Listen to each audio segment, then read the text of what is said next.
Hello everyone, today I will show you how you can delete your LinkedIn account permanently. First of all, you should log into your profile.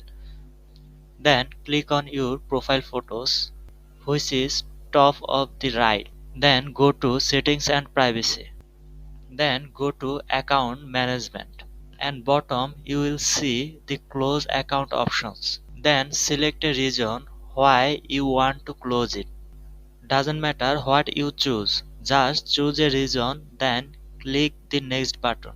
I select the first region, then scroll down and select next. After that, for security purpose, you need to make your password again. Then select the check mark, then click the close account. Here is showing you have closed your account. Now my LinkedIn account has been permanently closed. You can close your account like this. Thanks for staying with us. If this video is helpful for you, please like and subscribe.